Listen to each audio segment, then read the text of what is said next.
বিকেলের শেষ আলোটা ধীরে ধীরে মিশে যাচ্ছিল নীল আকাশে। পার্কের এক কোণে বেঞ্চে বসেছিল ইমরান, হাতে একটা পুরনো ডায়েরি। সে মাঝে মাঝে ডায়েরির পাতাগুলো উল্টে দেখছিল, যেন কোনো স্মৃতি খুঁজে বেড়াচ্ছে। ঠিক তখনই পাশে এসে দাঁড়াল একটি মেয়ে, নরম কণ্ঠে বলল, এই জায়গাটা কি খালি আছে? ইমরান মাথা তুলে তাকিয়ে হালকা হাসল। হ্যাঁ, বসুন। মেয়েটির নাম ছিল নীরা। সে বসতেই হালকা বাতাসে তার চুল উড়ে এসে মুখে পড়ছিল। ইমরান এক মুহূর্তের জন্য তাকিয়ে রইল, তারপর চোখ সরিয়ে নিল। নীরা বলল, আপনি কি কিছু লিখেন? ইমরান একটু লজ্জা পেয়ে বলল, হ্যাঁ, মাঝে মাঝে নিজের জন্য।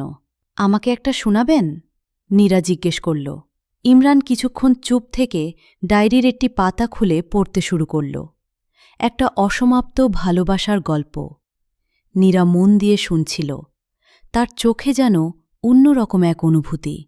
গল্পটা শেষ হলে নীরা মৃদু হেসে বলল, শেষটা এমন কেন? ইমরান ধীরে বলল, কারণ গল্পটা এখনও শেষ হয়নি। নীরা তার দিকে তাকিয়ে বলল, তাহলে শেষটা সুন্দর হওয়া উচিত। এই কথাটা শুনে ইমরানের মনে এক অদ্ভুত সাহস জন্ম নিল। সে বলল, আপনি থাকলে হয়তো গল্পটা সুন্দরই হবে। নীরা কিছু বলল না, শুধু চোখ নামিয়ে হাসল। সূর্য ডুবে যাচ্ছিল, আকাশে লাল আভা ছড়িয়ে পড়ছিল। তারা দুজন পাশাপাশি বসেছিল, কিন্তু মনে হচ্ছিল যেন অনেক দিনের পরিচয়। নীরা উঠে দাঁড়িয়ে বলল, কাল আবার আসবেন?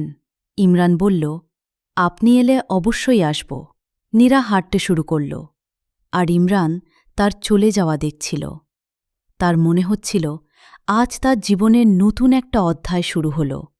হয়তো এই গল্পটা আর অসমাপ্ত থাকবে না, বরং ভালোবাসায় পূর্ণ হয়ে উঠবে একদিন।